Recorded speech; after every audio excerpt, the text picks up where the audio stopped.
You may be thinking strategically, but if leaders only hear task updates, they will classify you as tactical. The issue is not always your ability. Sometimes it is the way your thinking becomes invisible once the work is finished.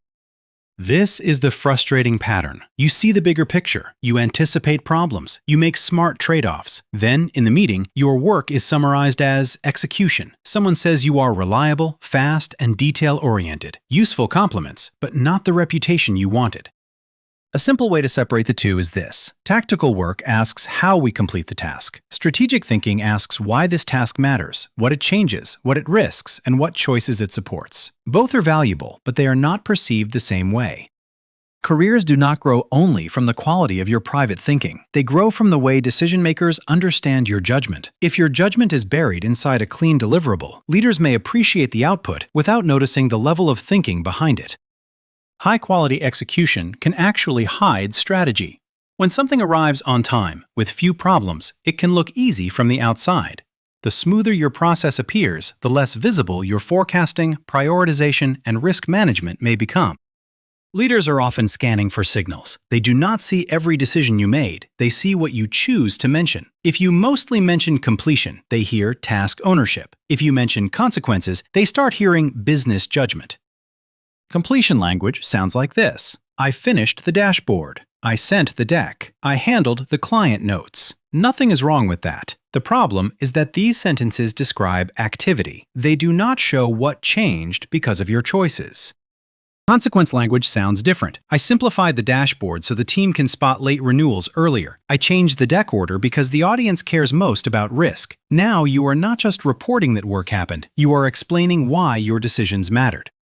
The missing bridge is usually between what you did and what it affects. Many capable people assume the connection is obvious. It rarely is. In a busy organization, people need you to connect the dots between the task, the decision, and the business consequence. Strategic thinking is not just having smart opinions. It is making choices under constraints. You choose what to prioritize, what to ignore, what to protect, and what to change. If you never name those choices, others may only see the labor. Start by reframing your updates from what you completed to what you decided. Instead of saying you cleaned up a process, say you removed 2 approval steps because they created delays without reducing risk. That small shift makes judgment visible. If this kind of workplace breakdown is useful, consider subscribing. This channel is built for people who want to grow their careers by understanding not just what to do at work, but how their work is interpreted by managers, teams, and organizations. Leaders often miss strategic thinking because they are dealing with many signals at once. They hear deadlines, risks, budgets, complaints, and requests. If your strategic reasoning is implied instead of expressed, it can easily get lost in the noise. Systems thinking means you notice how one part of the organization affects another. For example, a faster sales process might increase support tickets. A stricter approval rule might improve control but slow delivery. Strategic people see these connections before the consequences arrive. To make systems thinking visible, do not only present the change, present the chain reaction. Say what this affects upstream, what it affects downstream, and where the second-order problem might appear. This helps leaders see that you are thinking beyond your own task. Imagine you are asked to reduce onboarding time for new hires. A tactical update says the checklist is shorter. A strategic update says you removed duplicate steps, kept the compliance review, and moved manager training earlier because that was the real cause of delays. In that example, the strategic work was not the shorter checklist. It was diagnosing the bottleneck. It was separating important controls from unnecessary friction. It was understanding that speed without readiness could create problems later. One of the fastest ways to sound more strategic is to name the trade-off. Every meaningful decision sacrifices something. Speed may reduce customization. Simplicity may reduce detail. Cost savings may reduce flexibility. When you name the trade-off, you show mature judgment. Be careful not to replace tactical language with vague strategy words. Saying alignment, transformation, or innovation does not automatically make you sound strategic. Leaders are more persuaded by clear reasoning than by impressive vocabulary. A useful test is to add the word because. I chose this approach because it reduces rework. I delayed this feature because the dependency is unstable. I prioritized this client because the renewal risk is higher. Because turns activity into reasoning. Strategic thinking also depends on assumptions. Maybe you assume demand will rise, the team will stay the same size, or customers will tolerate a smaller feature set. When you state assumptions, you help leaders evaluate your thinking instead of guessing what it was based on. Stating assumptions does not make you look uncertain, it makes the conversation smarter. A leader can then say whether the assumption is true, false, or incomplete. That is how your work becomes part of decision-making instead of just delivery. Another strategic signal is risk awareness. Tactical updates often say the project is on track. Strategic updates say what could knock it off track, how likely that is, and what you are doing now to prevent it. The goal is not to sound negative. The goal is to sound prepared. You can say the current plan is strong, but the handoff between teams is the main exposure. Then explain the safeguard you put in place. Calm risk language builds trust.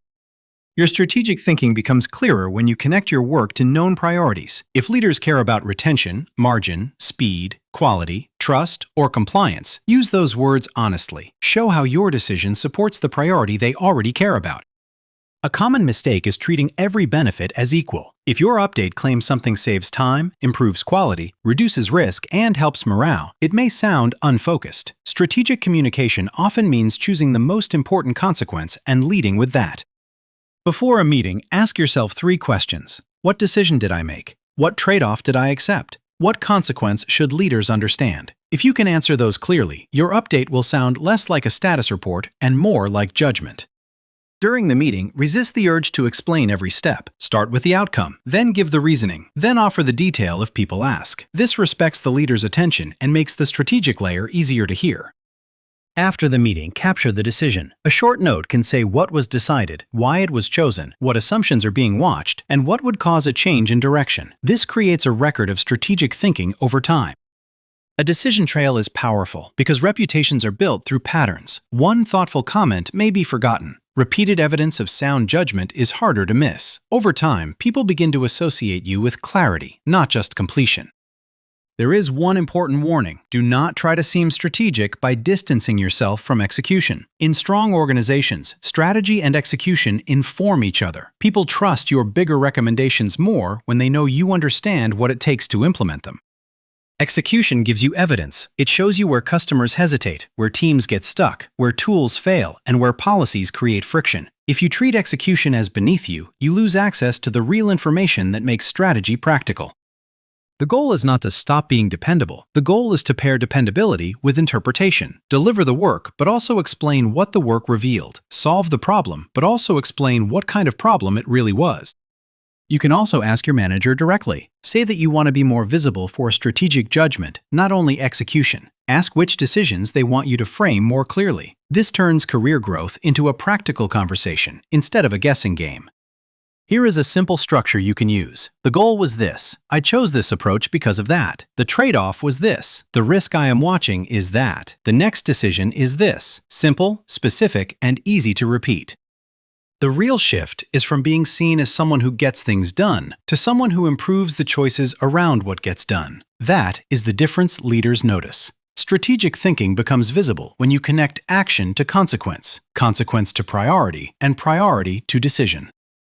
If your strategic thinking is being dismissed as tactical execution, do not assume the answer is to work louder. Work clearer. Name the decision, name the trade-off, name the risk, and name the impact. That is how invisible judgment becomes visible leadership potential. Now I want to hear from you. Have you ever done strategic work that was treated like simple execution? Share your situation in the comments or suggest the next career topic you want explained in this style.